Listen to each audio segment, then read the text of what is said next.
المسلمين. وقال رضي الله عنه ثم قال سيدي عدروس نفع الله به. ومن الخصائص التي كان سيدنا الفقيه متبعا فيها لمن سلك طريقه من بنيه ما وصفه سيدنا الشيخ علي بن أبي بكر الباعلوي قدس الله روحه من قوله وكان سيدنا الفقيه رضي الله عنه يؤثر المحو والخمول تاركا لما لا يعنيه من مباح وفضول. Kemudian berkata Sayyidi Idrus Al-Habsyi nafa'allahu bihi, dan termasuk di antara keistimewaan yang berada di dalamnya oleh pemimpin kita Al-Faqihul Muqaddam, sehingga beliau itu diikut orang bagi orang yang berjalan di jalan dia dari anak cucunya. Keistimewaan itu yaitu yang diterangkan oleh Habib Ali bin Abi Bakar As-Sakran, saudara oleh Habib Abdullah Al-Idrus Ba'alawi qaddasallahu ruhah. Dari perkataannya Habib Ali bin Abu Bakar As-Sakran, ujar sidin adalah Faqihul Muqaddam radhiyallahu an yuqtirul mahwa wal khumul, mengutamakan ia akan sifat fana dan menyembunyikan akan karamat. Itu yang diutamakan oleh Sayyidina Al-Faqih Muqaddam. Pertama, menfanaakan diri. Yang kedua, menyembunyikan keramat.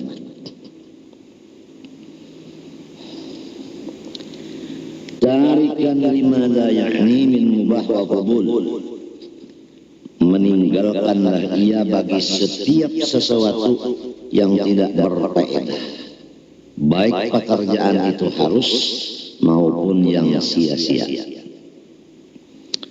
Mutaqayyidan fi jami'i harakatihi wa sakanatihi wa zahirihi wa batinihi bi safa'il ma'qul wa sahihil manqul.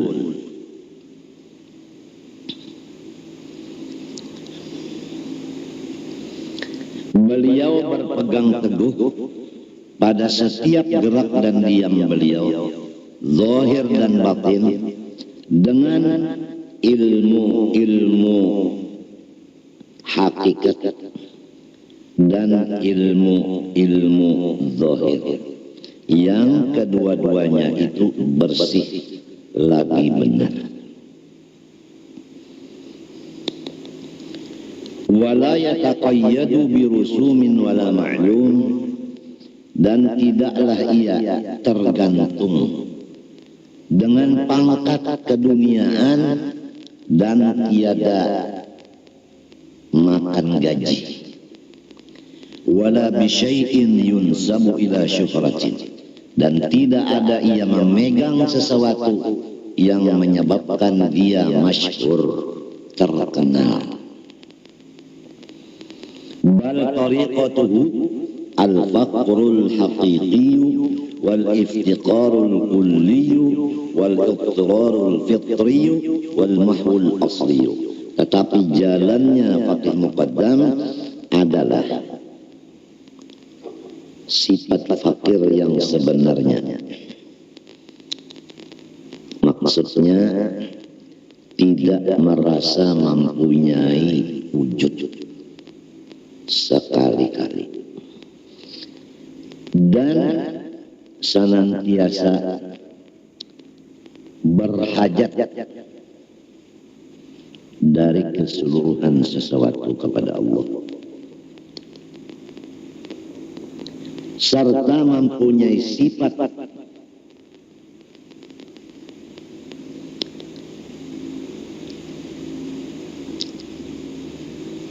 sebagaimana orang-orang yang masuk di dalam lautan kekayaan Allah Ta'ala, serta memfanaakan diri dari asalnya, bukan diulah-ulah. Ini semuanya disebabkan ilmu ma'rifatnya tinggi. Sebab manusia tidak bisa mencapai derajat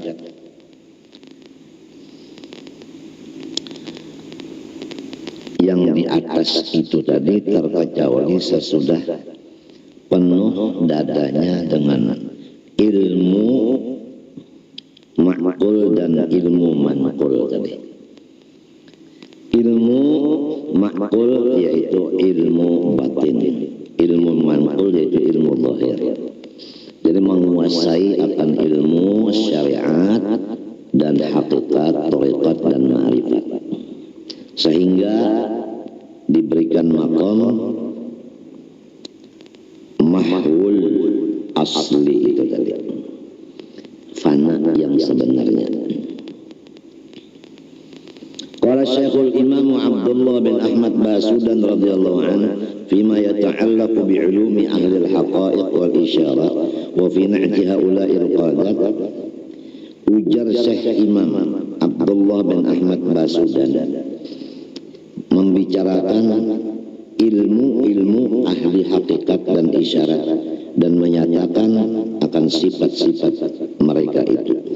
Ujar sidin, wala yakadu yadharu anhum syai'un min ulumil asrar wal adwaq wal mukasyafah.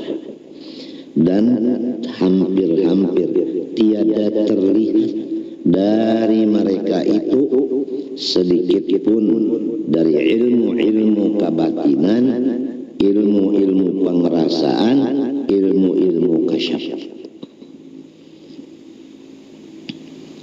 illa ghalabatun, kecuali karena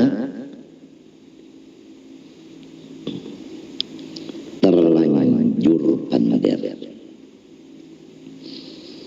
Jadi ilmu-ilmu kebatinan itu disimpan sedalam-dalamnya sehingga tidak ada ketahuan orang-orang lain, hanya masing-masing di dalam hati satu-satu. Itu semua orang-orang Ahlus Sunnah wal Jamaah nang kaya itu kada mau membuka ilmu-ilmu kebatinan. Sebab itu mestinya disembunyikan, bukan dibuka. Beda dengan orang yang bukan Ahlus Sunnah wal Jamaah, selalu hobinya membuka ilmu-ilmu kebatinan dan membuka akan keistimewaan dirinya supaya banyak mempunyai pengikut dan sebagai daripada tujuan dunia nang fana ini, nang tidak ada faedahnya ini.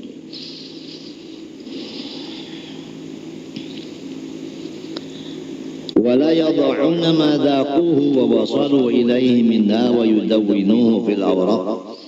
Dan mereka itu tidak mau menghantarkan ilmu-ilmu batin mereka itu dan sesuatu yang mereka sampai kepadanya dibuat di dalam buku, kada tertulis. Wa ka'annahum yalmahuna li ahli tariqatihim anna man arada al-wusula ilaihi wa ila dhawqihi was-sabaq. Seakan-akan semua mereka itu hanya mengisyaratkan sahaja bagi orang-orang yang mengikut perjalanan mereka dengan cara-cara siapa ingin menghendaki sampai kepada ilmu yang mereka dapati itu dan merasakannya, maka hendaklah ia beramal amal yang zahir dengan ikhlas menurut masing-masing apa yang sudah diatur guru nang memimpinnya di dalam jalannya itu. Hanya itu aja. Karena modal bagi orang-orang yang mendapat ilmu batin itu adalah mengamalkan ilmu-ilmu zahir. Nah, mengamalkan ilmu zahir itu sesudah belajar ilmu zahir itu dan sesudah dipimpin oleh guru cara mengamalkan ilmu zahir itu tadi. Misalnya belajar dulu membaca Al-Quran, tentu ada guru Quran dulu. Kemudian cara membacanya guru yang melajari sahajus misalnya sehari dengan ikhlas. Nah, karena dia itu sudah ada bisi guru Al-Quran dan guru yang memimpin membacanya, maka dia diberi Allah akan ilmu batin. Firman Allah, wattaqullaha wa yu'allimukumullah. Carikan banyak senang supaya hendaklah kamu melaksanakan perintah Allah, niscaya Allah melajari akan kamu. Dan hadis Nabi sallallahu alaihi wasallam, man amila bima alima warathahu Allah ilma ma lam ya'lam. Siapa mengamalkan ilmu zahir, niscaya dilajari Allah ilmu batin.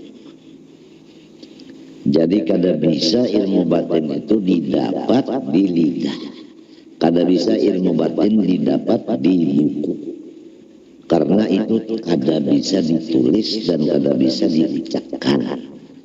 Hanya yang bisa itu adalah modal daripada ilmu itu, yaitu belajar ilmu zahir dan belajar cara mengamalkannya. Istilahnya supaya mengerti orang awam ini, kada bisa diberikan sifat kanyang kepada seseorang yang lapar, tetapi yang bisa diberikan itu makanan. Sesudah makanan diberi, cara memakan dilajari, lalu si orang itu tadi yang sudah ada bisi makanan, tahu cara memakan, selalu inya memakan, maka inya dirasakan kanyang. Jadi kanyangnya itu kalau bisa diunjuk ke orang lain. Siapa yang memakan itu yang merasa kanyang. Nah itu jadi si kanyang itu kada kawan ditulis dan kada kawan dipander, kada kawan dipindah dari si A kepada si B, itu kada kawan. Itu yang sebenar-benarnya ilmu batin. Kada kawan ditulis dan kada kawan diucapkan. Hanya jalan untuk mencapai ke sana aja. Yaitu seperti Al-Quran, seperti zikir. Itu belajar dulu Quran dan zikir.